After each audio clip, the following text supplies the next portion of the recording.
can you hear me? Yeah, I can hear you. Okay, great. Okay, so maybe let's start by introducing yourself, and then I'll also introduce myself over as well.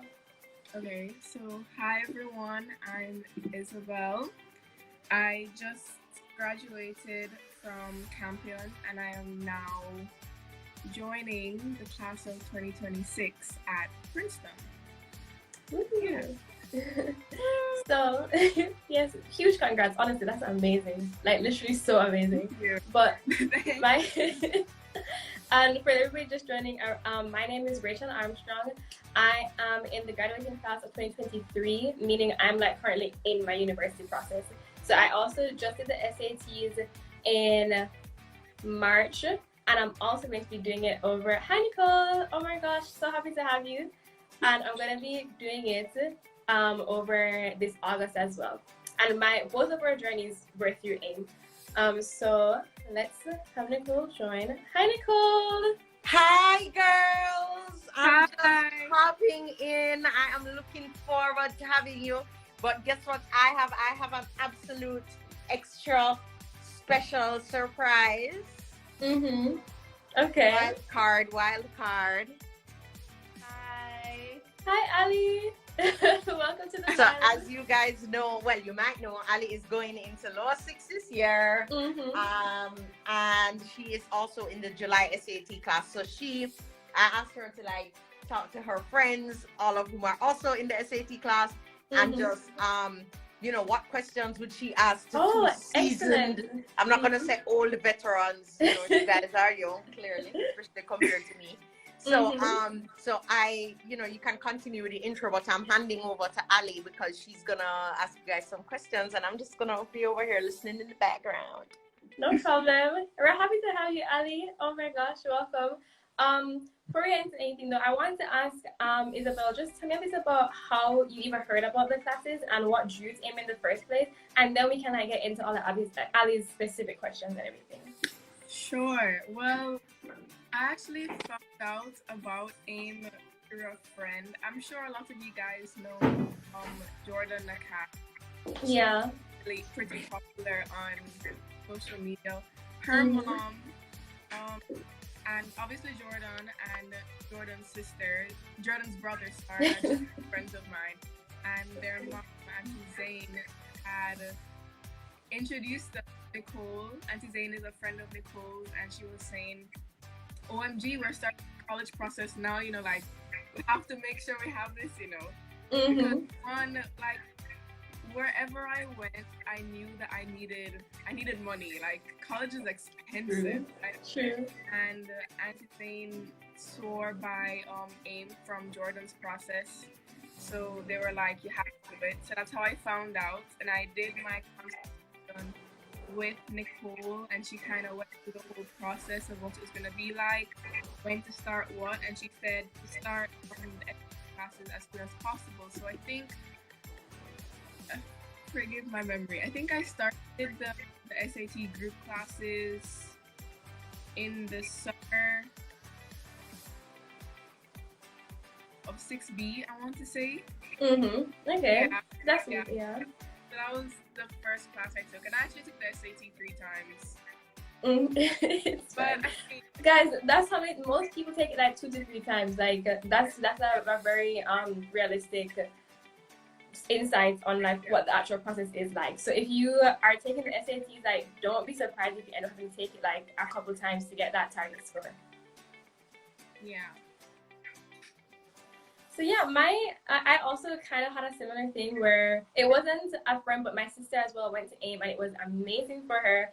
And it wasn't even a question of if I was going to go to AIM or not. I was always definitely going to go, especially after how it went so well for my older sister herself. So, Ali, let's get into your questions. Okay, so while I was asking my friends, most of them wanted to know what's the homework like and how do you manage your time with that homework and then normal school homework as well? And what you want to know? What do you want to know? And that was also my question as well. All right, do you want to go first, Isabel? Then I'll give my insight as well. I'll go first. So, I mean, it's schoolwork, as a child, you're in high school, you're almost finished, you're homework, really. But I thought about it this way. I mean, I did do it 3 times, but it was the same like thought process each time. So if I say I do the homework now, put in the extra work now, and I don't have to put it in again after. So it was a lot of work, and any SAT tutor, teacher, whatever will tell you that going to the classes is never going to be enough. You have to put in work outside of the classes, and thankfully at AIM they kind of force you to do it. So yeah, you should still be doing the extra practice, but the homework and the mock exams that they give you technically would count as the extra practice. So I mean, it's the homework that I got when I was in the classes was I had the mock exam on Sunday, but I also had like a different mock exam, so I would do a whole paper as homework. 3 hours. An entire week. 3 hours out of my entire week just to do a paper. If you think about it like that, it's not a lot. It really isn't a lot. So I mean, time management, yeah, but just knowing that you put in the work now and you won't have to do it later. So when everybody else is stressing about OMG, SAT, college prep, you'll be like, been there, done that, right? So I mean, yeah, that's how I thought of it. Yeah, if you have no idea like what an SAT exam looks like, it has 2 sections, a verbal section and a math section. So the weekly homework, essentially you'd have 2 classes a week, and you get a homework for your math class and your verbal class, and it would just be like a math section of a SAT exam, which is like, I don't know, I think it's like around 50 or something questions, and then for the verbal section it's 96 questions, which sounds like a lot. But I know it sounds like a lot, but you spread it out over a week. So, you know, you have 7 whole days to do it, so you can like kind of divide it up, that kind of stuff. And the tutors and TAs are also pretty understanding. So like if you probably like just 1 extra day or something, like you can just reach out to them and let them know. So, and also a key part of the SATs is practice.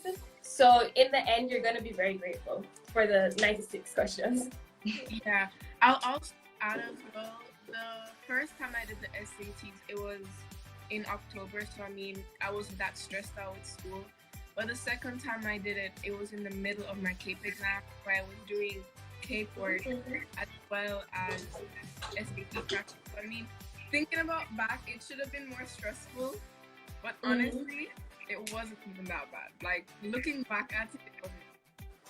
Exactly. And that's another really important thing about the exam, guys, like starting early. Like Isabel said that you did your first like around in lower 6 sometime, like your October and stuff. Yeah, even though college applications for her would have been next year, like November, December-ish.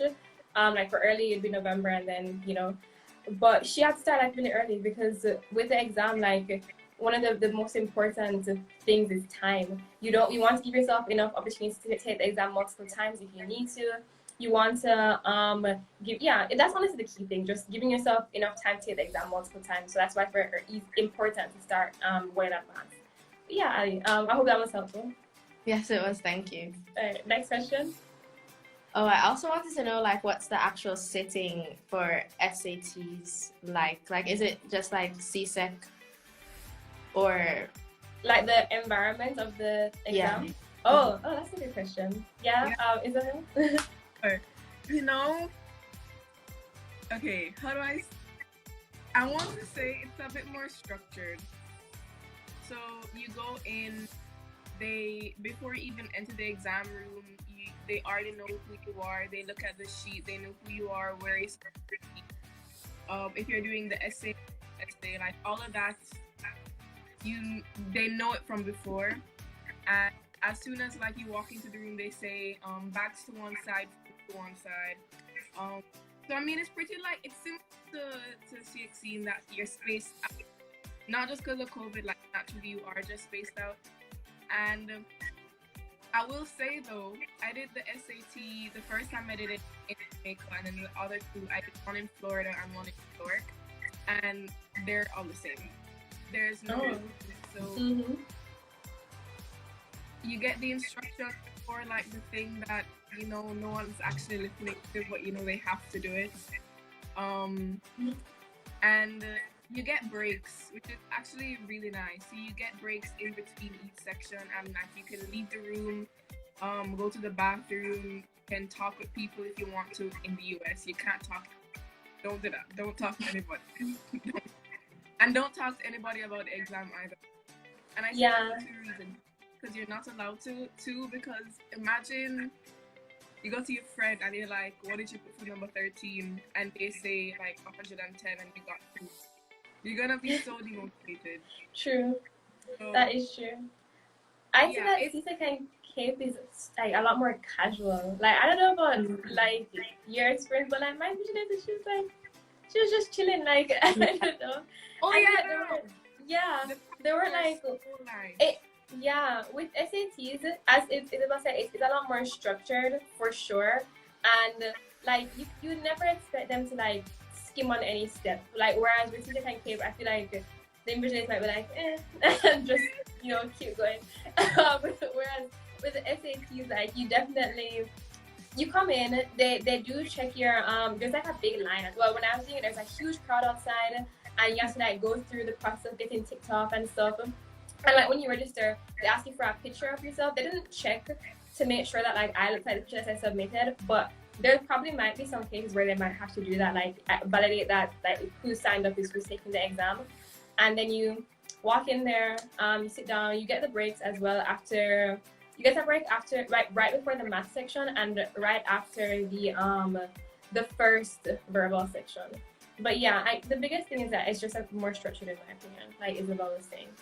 Yeah, and the proctors really are nice. Like I remember when I started, I feel like it could have been from New York.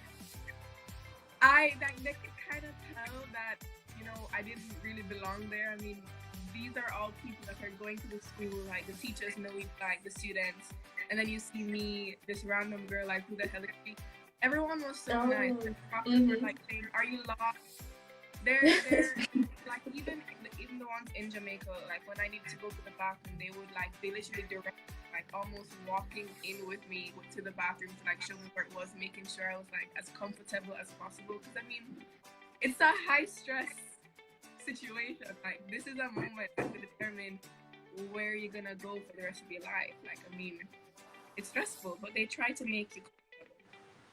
Definitely. There are also questions like in the chat, but because people keep on joining and stuff, it's kind of hard to keep track. So if you guys have questions, send it like through the question, like the live's question feature, then as a comment, because it's really hard to find them. I saw a few that went by that I wanted to get to, but I can't find them back. But for now, go ahead, Ali. Then I think I'll try to take one from the chat and then back to you again. Okay, I actually had one more question, which was, which section did you find more difficult, the math or verbal, or like which was harder from the start, and then something like that. Okay, go ahead, Isabel. This is tricky. So when I first started it, I thought the verbal was really easy and the math was ridiculously difficult, and that was kind of how it was. But then when I did the first thing, I got a higher score in math. Probably because I was focusing more on it. But at the end, I honestly think the verbal section it's hard for me, at least, because I hate English. I really do dislike grammar and the whole like comprehension thing. Hated it, and I still do. But I teach English, so it's kind of weird because I teach now. But yeah, I definitely think the English was harder. I was with you until the very end. At the beginning I thought that the English was harder, and the English was easier, and instead I still think English is easier. I don't know. I feel like because the math, it kind of tricks you. Like it looks easy because it's like stuff that you learn like exponents, like the basic stuff, and then when you do it, you're getting these horrible grades, and it's like it kind of takes you aback. And I think that with the verbal, once you master, I think my biggest rule with the verbal is that like the answer, at least the passages, the answer is always like in the passage. Like you don't ever have to infer, you don't have to interpret, you don't have to analyze. as long as you find evidence for it, like that's the answer. And I think once you master that, like you master the passages, in my opinion. Yeah, I definitely have to highlight like what you said, Rachel, because the essay, it's not called the English section, like how the math section is called the math section. It's not evidence-based reading and writing. So it's evidence. They're never gonna ask you to infer anything. The answer is all there. But at the same time, you know, sometimes you like see an answer and you'll see another one and like both could be correct. That's the like, sometimes that gets me. But I mean, you get used to it. Yeah. A lot of people though, like, I think if you liked math before doing the SATs, you'll probably like SAT math. Like a lot of my friends prefer the math way more than the English. But if you're never been a math person, I do think you probably are gonna stay not liking it. Yeah. Thank you so much, Ali. Did we help a little? Did we give any Yes, thank you. You're welcome. Oh, you're so happy. You're so nice. Did you guys tell her anything about the sacrifice that is going to be required? Hold on. The sacrifice, the time management, the going to bed late in the night, the Netflix, right? The balance of the school work and the extracurricular excellence that will be called for.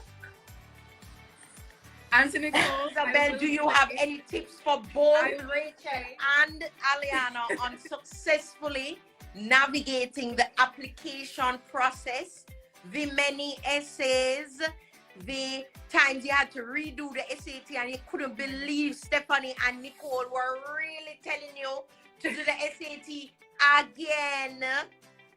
What about all of that? I just want, listen, I don't only want this for Ali, but I want this, and parents want this, trust me. I feel like applying to college these days is literally like an Olympic sport. Yeah. And as a student, you have to make a decision that for the next 2 years, it is what it is, and you're just going to have to just bear an uncommon amount of pain.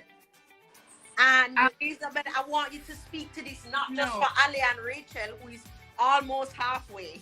Yeah. Barely started in. All the things there, Isabel. I will say, so, I mean, there were, like, I'll speak on the SAT classes first. There were a lot of times where like friends would invite me out and I'll be like, no, I can't, I have to like study or finish the homework, or I have class, I can't go. Or, you know, over the entire COVID period, I got like really into reading, and there were some times where like I just wanted to read a book and lay in my bed and curl up instead of doing anything. But like, again, like what I had said before, like you put in the work now and you never have to do it again. But I did say, so I did the SAT first time, and I have no shame in saying, I think I did the SAT first time and I got 1370. And everyone was like, oh, that's such a good score. And then Anthony Cole was like, and I did it again and I got either 1430 or 1450, which is a big jump, right? And I was saying, mommy, this is the score. And we got on a call with Nicole, and she was like, you're doing it again. I bawled that night when she said you're doing it again. I actually cried. I cried living. Honestly, fair enough, because I completely understand why. It might sound dramatic if you haven't done it before, but honestly, the idea of doing the SATs it's terrifying and stressful as well. Yeah, go ahead. So the second time I had done it, I wasn't really planning on super scoring because the grades I had gotten before for the first time, they were already low. So, you know, doing it again, I was doing both English and math. And then at the end of that, I think I had gotten my finally into like the 700s, and I said, okay, if I have to do it again, I'm focusing on English only. Like, forget about math. I don't even care about that right now, and I focus on English only. And I got my English to the 700s, and then I get the math score back and it's 790, and I'm sitting there. That's so good. Right now, imagine if I never fall at the pole and never do it again. I would have shame. That's true. Wow, yeah. Oh my gosh. So I mean, it's worth it. Like, just put in the work. Honestly, sacrifices are gonna have to be made. But guess what? My sleep schedule stayed intact throughout the entire time. I never pulled an I can say this confidently, I have never once pulled an all-nighter in my entire life. Never once. Oh my, Isabel, that is so foreign to me. Like, all-nighters are like my method of getting things done. Like, that's all I'm doing. That's crazy. I think also when you're like doing this entire process, like even the college application side of it, yeah, sacrifices had to be made, but you have to draw a line. Like eventually, there comes a point where you say, okay, I have been doing this for hours on end. I need a break, and my break would be sleeping. Mm-hmm. I mean, there has to be some sort of balance. It can't be like all work and then no rest, no play. Also, I see in the chat, what was my final score? I think my final score was 1500, but honestly, 1500 or 1510, could not tell you. I don't remember. That's amazing. Yeah, good job, Isabel. While I say that I'm someone that loves to put on nighters, I do want to stress that the SAT is not the exam that can like work for, because it's all about like practice and stamina as well. I think like because it's a very long exam. It's like it's like close to 4 hours or somewhere around there. Yeah, I saw your eyebrows raise. With the breaks, 4 hours with the breaks. Yeah, with the breaks. So you kind of have to like train yourself to get used to staying focused for that long, staying alert for that long, that kind of stuff. So it's not the kind of exam that you should ever like think about trying to do like the whole all-nighter type method for. It's very important that you start well in advance. The AIMS SAT classes are about 8 weeks long, like prior to the exam. So, and that's 2 months or so, and that's the recommended time for like how much you should start studying beforehand. And it's not, people might think it's because like, oh, you want to learn as much material as possible or anything. You want to get used to the exam as much as possible and the types of questions as much as possible, because those questions, especially like if you think that especially like verbal, for example, if you think it's anything like the CSEC, you're so mistaken, because as I said, like there's no interpreting, there's no analyzing. It's such a different exam than what most of us are used to, especially if you're from Jamaica. So yeah, it's very important that you start well in advance. Yeah, and I'll also say that you're gonna, like, it's a 3-hour exam, and even though you have the breaks, you still have to like be in that frame of mind that I'm sitting an exam, I need to concentrate. And I found that the group classes, I think the one-on-ones are shorter because it's one person, but the group classes are 3 hours, which is the average length of the exam. So I think that helped a lot for me. And I was actually talking to Stephanie, one of the English tutors, and she was saying that she tried to do 2 hours, like a 2-hour class, and the students actually complained, saying that that wasn't enough time. We experiment with that because we keep every year and every cycle, we keep like trying to tweak the class, right? We want it to be more effective. We want to, and so we did try that 2-hour thing and just didn't, it was nothing. Nobody wanted to do it. And then also I had kind of like Nicole mentioned this before when she was talking to Ali, I cannot forget, but besides from the SAT like prep, college prep, like actually applying, oh my goodness, I rewrote the essay. I could not tell you how many times I have spent blood, sweat, and tears writing these. Like I want you to know the first exam I wrote was how to build a shelf, and I finished it and it said absolutely not. Like, when you're watching a movie and you're writing, they ball up the paper and push away. Yeah. Laptop, I would have. It was hard to like an idea, but once we got it, oh my goodness. Like I had sent it to my mom, and I sent it to my college advisor through AIM, obviously, and they were like, this is it. And they gave me like the corrections and everything, but Oh my goodness, that was stressful. That was stressful. And then Oh, an application. you're scaring me. No, You're scaring me so much. I just had my first essay, like meeting with my essay coach last week, and I'm supposed to come up with like a first draft by next Monday. And when I tell you that the computer is on blank right now, it has nothing. But I will say one more thing before you go continue, Isabel. I'll say I'm actually not even like scared to start the essay per se. It's more because like the first time that I met with my essay coach, she went through a bunch of amazing activities that really helped to get the ball rolling. Like with AIM, it's not just like so yeah, just write the essay, show it to us, blah blah blah.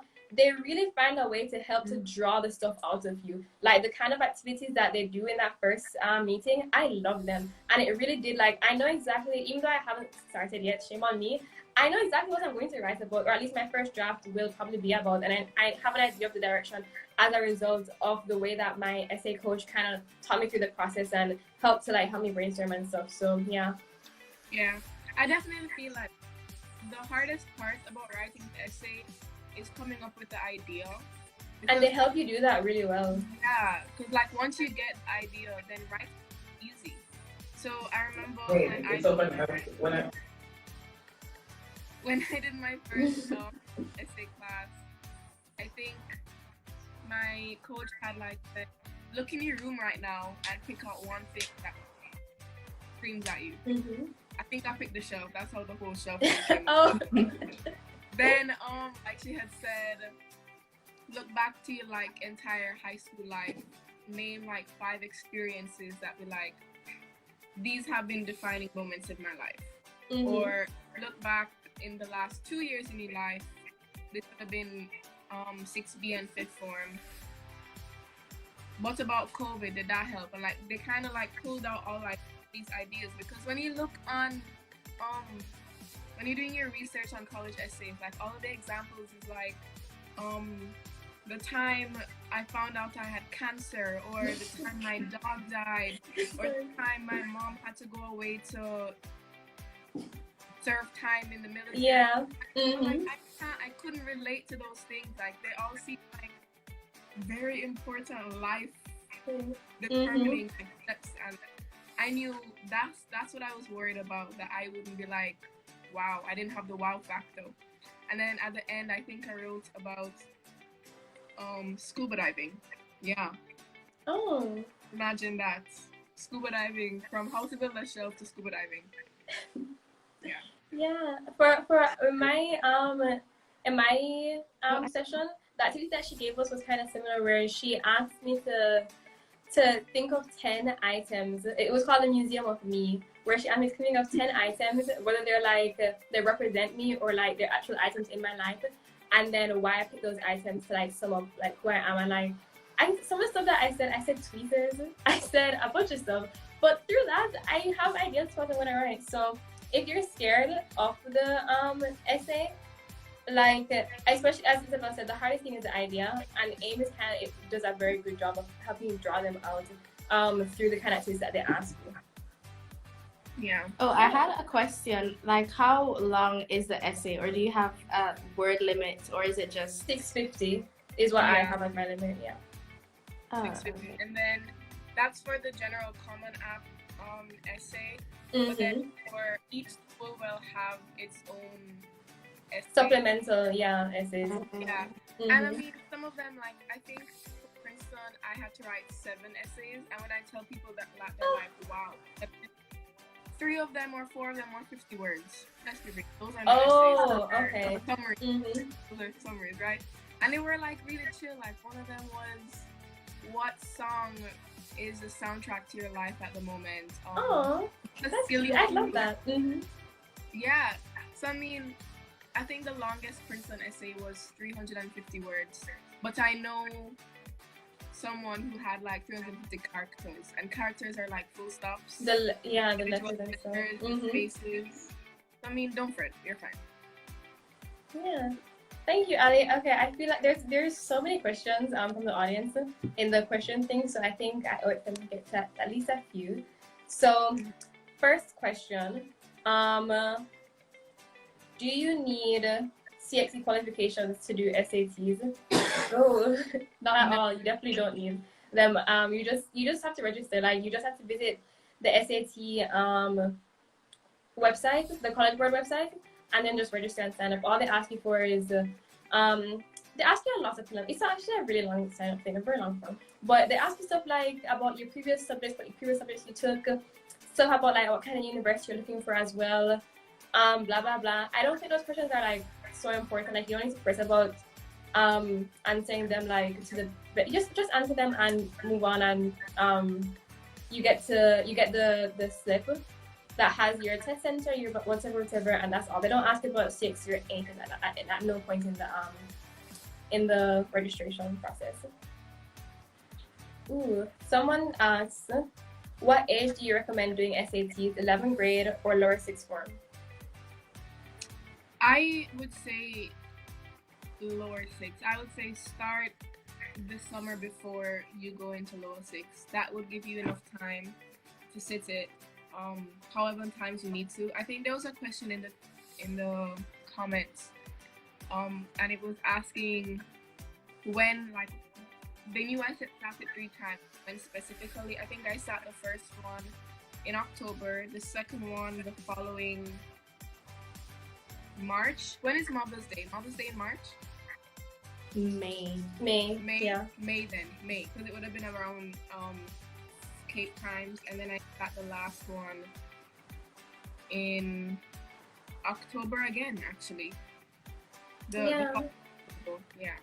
If you're a fifth former that's like eager to get your SAT process started, maybe you can do PSAT instead. I didn't do PSAT. I think because it was around COVID time. Usually Camden would like let you sit it like on campus or something. At least my sister got to, but because it's COVID, I didn't get to. But if you can find where you can register to do it, it's a good little baby step towards the SAT to help you know like where you are and that kind of stuff. Okay. Oh, someone asked, is it possible to do grades on your first try? Yes. Interesting question. It's definitely possible. People do it, definitely. Yeah. I mean, it just depends. You can It depends on how much practice you're putting in, and clearly, like.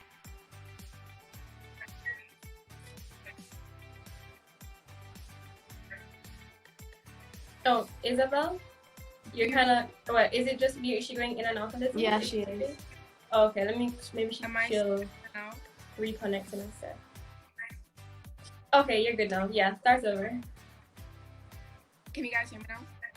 Yeah. Yeah. Okay. So I was saying that I think in my first SAT class, my tutor had said that we're gonna set goals for each other, like for us, I think. Same. And she said like be realistic with yourself, but also don't underestimate yourself either.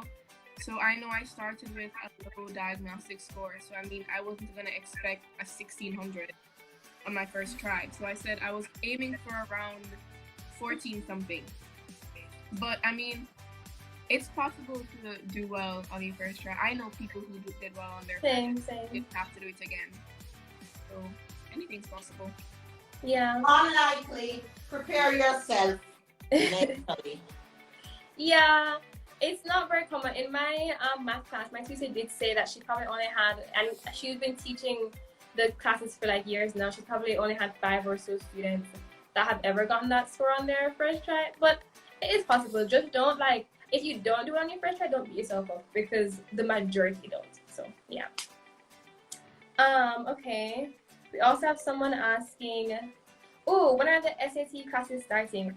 Good question. So we have the July class. The class for if you're sitting in August, that period sign up for that has passed. The classes have already started for that. But if you're sitting in October, the window is actually closing very soon for you to sign up. There's probably about 5 or so days left, and the classes are closed. So if you're someone that plans to apply to university this year, that would like be your last chance to sit the SATs this October, because, or at least to apply early decision, sit to a university, because the next thing after that would be in December or so, and EDs are due in November. So yeah, definitely if you want to sign up go to aimonlineacademy.com/SAT class to sign up for the October class. And how quick do the results get back to you? Within like 2 weeks. They market really well. I don't know. I feel we're saying market, but like they market really fast. So 2 weeks. Let me see if I can find some other really good questions. Oh, this is perfect for you, Isabel. How did you pick what school you're gonna apply to? Ooh, that's actually a really good question. So I knew that from my own research prior to even starting AIM, I had 2 schools in mind. And it was Cornell and Columbia. Those were like, no, actually Cornell, Columbia, and Duke. Those were like the 3 schools that I knew that if I got in, those were my dreams. And then I had the meeting with Nicole, and she told me that I told her this, and like, technically after this, you're not going to get any money from them. Whatever. So it was between Columbia and Cornell, and she had like supported this decision, but then she also gave me a list of other schools, like almost 3-page list of other schools that would be a good fit for me, meaning they had what I wanted, like to study, and they also offer me enough aid, because again, it's expensive, right? And then I think I had narrowed it down to Columbia, so I knew I wanted to apply to Columbia early, and I went to New York to do the SATs, and I said, let me just do college tours same time. I visited Columbia, hated it. Hated the environment. I knew personally I wanted the traditional like college experience, like you sitting on the grass on a tree and studying, like that kind of thing. Not get that from Columbia, so I said, oh well. Cornell wasn't for me either. I needed to be close to a city, and Cornell is kind of like in the middle of nowhere. And then we had gone to Jersey for my mom's work, and I was looking at schools in Jersey, and I was like, Princeton's in Jersey. You want to just like go to a tour? And Mom was like, sure, it's like 45 minutes away. Let's just go. And we walked in, and Mommy was like, Isabel, why do I see you here? I'm not even kidding. She made me walk like somewhere else, and took a candid picture of me and captioned it, Isabel walking to her first day of school. Not even kidding. And like I just really love the environment there. I remember we were doing a tour, and this guy came up to us, like my mom and I, and we're just like talking about like being completely honest with us, like this is gonna be difficult, but you can go to this place to help you. And he was just so welcoming. And my mom and I had spoken to an admissions officer, and he sat down with us for like I think 2 hours just talking about like application processes and stuff like that. And then I had gone to Nicole and was like, do you think Princeton would be a good fit? And she would be like, it's gonna be harder than Columbia, but yes. And I had applied to Princeton early and got in, and was like, I'm not writing any more essays. This is it. That's yeah. Wow, you wouldn't seem like on your radar at all. It's such a lucky thing that you ended up going there. Yeah. Yeah, honestly, it was complete buck-ups. I was not gonna go. When you sign up for AIMS classes as well as SC classes, they do come with pre-recorded sessions on things like that. Questions like this can be answered by watching those videos. It gives you like college advice in those sessions completely for free, like outside of the classes. So when you register, you get this whole package, the master classes, college advising master classes. So if you're interested in like more detail after that would be a great option for you. But yeah, I just had my first meeting where they did the same thing, where they told me the school that I think is fit. Because when you go with AIM for college advising, they ask you like about yourself, what major you want to do, that kind of stuff, and then they come up with a list for you of like a few safeties, a few targets, and a few reaches, and then you guys kind of discuss and talk about like if you agree, do you want to add any other school, do you want to take off any school, etc. Oh, someone also asked you, Isabel, what your major is, and I'm also very curious. What do you think you're going to study? I decided at Princeton. I finally committed to it. So I committed to chemical and biological engineering. Oh. I got into the BSc program, which is Bachelor in Science and Engineering at Princeton, which is 36 credits. Mm-hmm. So it's not gonna be easy, but I really like it, so I'm excited. Oh, I'm excited for you. You're welcome. Another question is, this is a pretty short one. It's just, when would be the best time to sign up for the classes if you're going to start college in 2024? You just want to give yourself... Right now. Yeah, good answer, Ali. Right now. She's actually, you're going to be the year 2024, right? Yeah. Exactly. And she just signed up for the classes as well. She's going to take her first thing soon. So right now, you want to give yourself enough chances to do the SAT exam as many times as you need to. So, yeah. Next question.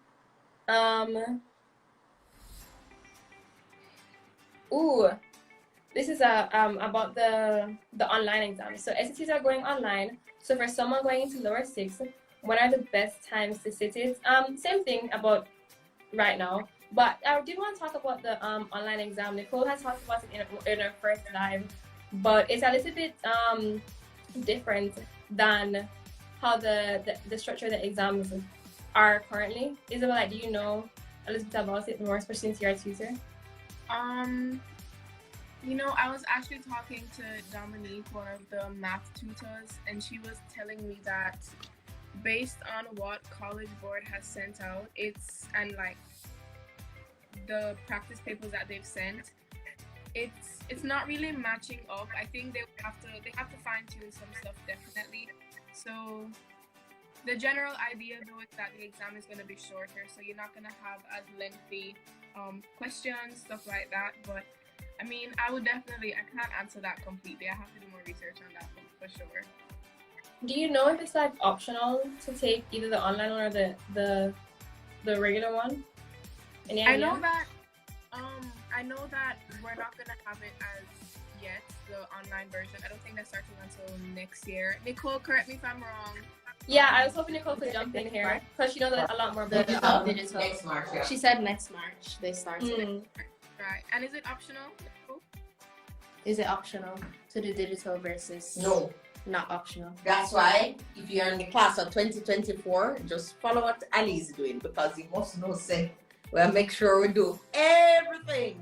And I just want her to have the opportunity to prep for and actually do the paper sitting, because if you notice that College Board has cleverly unleashed the digital internationally before unleashing it in the US, and I'm kind of like, I mean, it might be that they have more kinks to iron out if it's international. I don't know, but I love options in life, and I want Ali to be free to say, I prefer the paper, or I did the digital, I gave it my best 2 shots, prospectively October, December, and then if she could try the digital, if not, then she could just do another paper sitting in the US. So basically, if you want to do the digital, you have to do it internationally, and if you want to do the paper after March, you have to do it in a US test center, in essence. Thank you, Nicole. So it's especially important now to start early, because you get the chance to do the paper one. Is kind of what Nicole was saying. So yeah, start early is the best answer we could give you. Another person asked if questions repeat on the SATs. No, never, ever, ever. No. Again, it's nothing like CSC and CAPE where you can expect to find at least maybe 25% of the paper being repeated. Never. Keep in mind, you're not gonna get the yeah. Again? No, I can hear you. I can hear you. Okay, alright, great. So keep in mind, they're not gonna repeat the question, so you're never gonna find 2 plus 2 equal 4 on more than one paper. But the question type, so for example, the English section, you can count on there being a literature essay, not essay, you know what I'm saying? Passive. Passive, Yeah. right. You can count on there being a science passage, and you can count on there being inference questions and grammar questions. So there is still a structure to it. So you're never gonna say I have never seen this before in my entire life. What is even happening? There's always going to be some sort of commonality between all of the papers, but you're never going to get a repeat passage. You're never going to get a repeat math question. Not like CAPE. Absolutely not. Yeah. Yeah. Someone asked, when is the last time to sign up before March? Just visit the College Board's website and they'll give you all the December. exams. December? December. Yeah. Okay. So December is the last exam that you can take before March. And then the one before that would be October, which is the one that AIM's classes are closing for in only about 5 days. So definitely sign up. And go to AIM.Academy/SAT class. But for the deadlines, especially because the exams, to register for the exam, they have deadlines. So you definitely should visit College Board's website to see when your last chance is to register for the exam is as well. That's very important.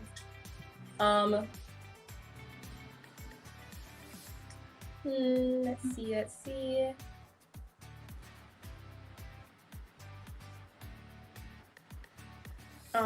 Someone is asking, students that have little to no guidance with essays and financial aid, do they have a good chance of getting into a great school? Isabel, you can go ahead first and I'll give my take. Repeat that question one more time. So would you say, so if you have little to no guidance with essays and financial aid, do you have a good chance of getting into a good school? So if you have little to no guidance with essays and financial aid, I'm sure the chance is there. I just wouldn't take that chance. I feel Same. like, Yeah. so I could go back to the same one I had before, where I wanted to go to Duke. That was my dream school. If I had applied there, I maybe could have gotten in, but I wouldn't have been able to go because they wouldn't have given me enough money, and then that would be a whole situation. But with AIM now with Nicole, she kind of guided me through that. And even with my college advisor, she also guided me through the essays, and I don't think I would have gotten in if I never had her help. So, Well, you know, it wasn't Nicole that guided you through any essays. I don't. I'm sure No, you would have been listen. great. It's okay to stick to your strength in life, and actually, totally, I'm excited that AIM has a strength team that it does. Like, I haven't been involved in anybody's essays and anybody's like nitty-gritty process, and yet everybody's winning. So something is working. I heard someone came into the SAT class and thought I was going to be teaching the SAT class. Yeah. I thought it was absolutely hilarious, and thank God that's not actually the case, because that would be it would be bad for the kids, and I don't know how much longer AIM would survive if I used to do it, but that was like, I haven't taught SAT. Yeah, listen. Hold on. We're about to go in history. Verbal. And you think it's only verbal. Oh, no, don't rate me. And you don't rate my thing. You think it's, hey, okay, let me just, all right. You don't need to put some respect on my name. I did, when I started AIM, I taught math. I taught verbal. I did essays, all applications. I did all the accounting. I answered all the phones. I was the receptionist. I billed people. I did everything. Okay, so please don't even bother. I might have some pictures. I certainly might have some videos. I used to actually teach the classes from Campion College. We used to teach from Campion years ago. We used to be like the official test prep for Campion, and used to use the classrooms there. I used to be at every graduation rehearsal talking about SAT prep. And that was the time I used to go to each person's house to tutor them one-on-one before we got classes and got a space, okay? And yeah, that was just my life. So no, we below team and you see the thing, no, but please know, I used to do it all. Wow. Yeah. You know, yeah, but thank you, Nicole. That's actually really insane to hear. Like, it's the idea of Nicole coming into my class and teaching me math. It's so interesting. But but to answer your question, essentially, it is very difficult to do the process without guidance. Honestly, like, because without coming to AIM, as Isabel said, she would have probably applied to Duke. She would have probably gone into the school of her dreams, and then they wouldn't have been able to provide her with enough aid to actually go there. So, and that's not something that she would have known without seeking the guidance elsewhere. So Yeah, it is really difficult to pass without yourself, without by yourself, to be passed by yourself. But someone asked where AIM is located. So AIM is an online AIM online academy, guys. So it's we do the classes happen through Zoom, which I think is a huge pro because it allows you to like you know, you don't have to waste time driving basically. Like if you have a thing that ends at 4:30 and the class ends at 4:30, you don't have to worry about missing 20 minutes of the class because you're in transit. You just join online immediately. And do GPAs matter for international students? I love that question. Go ahead, Isabel, if you have any insight. Yes, 100% yes. I mean, half of applying to colleges is the grades, the other half is the essays, the extracurriculars and stuff. So I mean, don't just think, oh, I had a good SAT score. Like you could get 1600 on your SAT and have a GPA of 2.8. You're not getting in. That's just a given. Like it's not gonna happen. Yeah, it's hard here, especially as an international student, guys. You have to be exceptional. Like you have to really like bring your best foot forward. And that also leads to a good question. Nobody has asked it yet, but I think it's a very important topic. The whole test optional SAT thing. Like, should I do the SAT? Should I not? Because some schools say it's optional. Isabel, and then I also have a bit of things to say about that too. Yeah, I wouldn't go by that. It's definitely test optional, but now if you were to compare somebody who did the SATs to somebody who didn't do the SATs, the school is, I believe at least personally, the school is more likely to accept the person with the SATs over the person without it. So I mean, yeah, you can say test optional. I mean, the whole COVID thing, some people weren't able to do the whole thing, which is where the whole test optional came into. Like, that's where most schools started to become test optional because of the whole COVID thing. But COVID is still here, but you can still do the SATs now. Definitely do it. Yeah, I would honestly argue that when they say test optional, like, they don't really mean it. Like, unless the school says test blind, where like if you send a score, they are not going to look at it. It's a test blind school, but it's a test optional school. I love like our first time having this live, Gabby gave a really nice little analogy. Like if you're someone that really likes apples and someone has 4 apples, another person has 5 apples, the 5th apple being having taken the SATs and gotten an amazing score, or you know, just like a good score in general, then they're gonna choose the person with 5 apples. So it would never hurt you to take SATs and aim for that amazing score, and that's just one other plus to your application. And why would you not want to do a plus to your application? You know? Yeah, for sure. Yeah. I had another question. Are there recorded college prep classes where they tell you about all of this? Yes, there are. We have, when you sign up for AIMS classes, you get these pre-recorded sessions called the master classes that talk all about college prep. So, you know, you think that you only get SAT help, you get help on the whole college process essentially when you sign up for the classes. And that aspect of it, the master classes are completely free. And they cover topics from picking the best schools, picking the best school for you, that is, and the financial aid stuff, like awesome. Everything you could have to ask about that, it would be in those pre-recorded sessions. I will also say I use the masterclass sessions specifically for the financial aid, and I got close to full aid, so it works. It works. I promise. Yeah. It works. Yeah. So yeah, guys, we're almost running out of time, so I want to take like one last question to kind of wrap up. So if you have a question that you've been burning to get answered, send it, and we're gonna try our best. Let's see.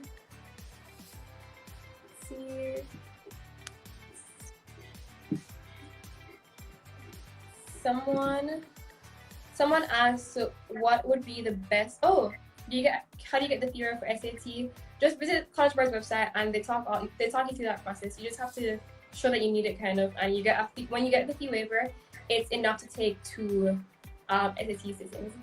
But wait, I thought fee waivers for the SAT were only for US tests and US people in US high schools. I'm actually not sure. Yeah, the application fee waiver is different. Like if you want to apply to college, you can get a fee waiver via your guidance counselor through the Common App. But if you for SAT waivers, like for our Aim High Foundation students, I've paid those fees out of pocket for students because they don't give international students SAT prep. SAT, definitely not SAT prep, but they don't give them SAT exam waivers. So, thank you, Nicole. Someone asked when do you recommend starting your college advising at AIM? I'd say as early as possible. It's honestly the best answer to give. Yeah, I know that's the same answer. Definitely no later. I talk the things them now. You know something. I'm agreeing. Yeah, but right now, or like from fifth form before you go into summer, so you know when to start classes and all those things. Exactly. That's the strategy. Ooh, okay. I think this might be the closing question. If the master classes are enough, as someone that went through them, Isabel, do you think that they'd be enough to get someone through the college process? Yeah. I feel like it really. Hold on, guys. It really depends because Isabel is going because Isabel knows she was applying to like Ivy League schools and it's all these essays, and at the end of the day, they are recorded master classes. So it really just depends. For some people, like that might be enough because maybe one, they might not have a choice. Let's just face it. Let's say it is totally out of your budget to have any one-on-one. What if? Like we have had those students. Example, Sayini, who got a full ride to NYU Abu Dhabi just by using the classes, right? The other thing, the master classes, the other category would be like, let's say you're applying to more state universities or less competitive universities with no supplement. You know, there are universities with no supplement, so you're not gonna have to do all of that writing. So then you say, okay. And then sometimes what people do in the master classes is they'll do all the master classes and maybe have like one or two one-on-one sessions a la carte. Because you know we have a la carte where you could book an essay counsel and just get an hour to go through your essay, or you could book, you know, so like to get a special colleges or whatever. So there's that. But yeah, but it's definitely, ideally you want to have some one-on-one support. Yeah. If you can't, then you can definitely use the classes because it's much better than doing it on your own, and that's for sure. Yeah. I feel like if you feel like you need something more personalized, then the master classes may not be enough.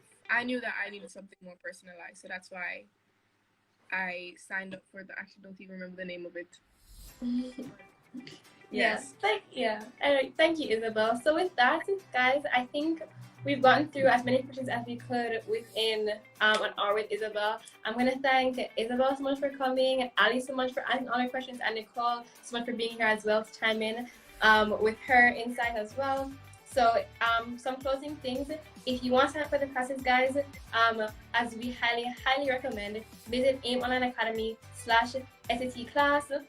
Additionally, you should definitely sign up for AIM's newsletter because you know, once we're done with our live series and you want to continue to get more information on the SATs continually, AIM has a blog that you can visit. AIM also hosts open houses that are completely free where we talk about the college process and a little bit about SATs as well. So definitely sign up for the newsletter to know whenever those are happening. And yeah, AIM Online Academy /SAT class and AIMOnlineAcademy.com in general. So yeah, thank you everybody. Thank you, Ali. Thank you, Isabel. Thank you, Nicole. Bye. Bye. Thank you, Ali. Bye, you guys. Thank you so much. Bye. Richie, just post this one live to the page. You don't have to bother Steve and edit after because I think this one was pretty smooth. Not too many problems. So let's just get it out. Oh, you know, I have my tripod and ring light set up right here. I got one just yesterday just for this. Girl, I love it. I love it. I love it. Oh my gosh, Isabel. Have you ordered? Also, could I put up? Oh, Princeton, dear. When are you going to school? What's the date? When do you go? I leave I leave on the 21st of August, and then I move in the 23rd, and I have orientation straight from the 23rd to the 6th. You guys, I want to see you guys' dorm decor. I really do. I want my to see goodness. I want you to DM us and stuff. For sure. Show us all the things. You might have to do Rachel, you should let them do a story takeover when they're moving in so they can show us, bring us into life on campus, bring us into the college dreams on Annie campus. That's such a good idea. Yes. Yeah. Isabel, we will be reaching out to you about that because we all definitely want to see. Sure. And AJ, you know, AJ's is going to be hilarious. I don't even know what's going to That's gonna be crazy. And Nicole, I am actually so happy, but I got a single with air conditioning across the bathroom. Where at Forbes? Where? No, I got Butler. Wait, Butler was just redone. That's the new one? Butler was redone. You're gonna be living posh, girl. It's like you're living in a hotel right now. Except for the food. The food might still suck. Just gotta tell you. But I'm close to what's it called? One of them that has like the best dining hall. So you need fine. to find out how close you are to the gym that you need to start. 5 minutes. What is the plan? Good. Because trust me when I tell you the freshman 20 will creep on fast. No. And you'll be like, oh, this food tastes so bad and I'm gaining so much weight. That's because I used to just go straight for the chocolate cake because that's the only thing I could depend on tasting good in the day. OMG, there's But this is before we had Amazon and we could order up seasoning and like do our own thing. So I'm sure you'll be fine. Do you have a campus job? I am in the process of looking at one. I think there was and you're gonna keep tutoring for AIM, right? Yeah. Yes, which is a good job. Yes. You guys have no idea how glad I feel knowing that I went to Nicole's alma mater. Like, it's honestly like, I feel big about that. I feel big. I feel big that you're going and you're going to do so much more than I ever did there because I was too scared and fool. But that's why I push you guys now and I'm like, you guys just go and just do the thing because you belong and you need to just take up space. And I wish I had somebody to tell me that when I was going to college. But it's okay. Better late than never to break free fair and do the thing. Thank you, Nicole. Yeah. Bye, guys. Bye.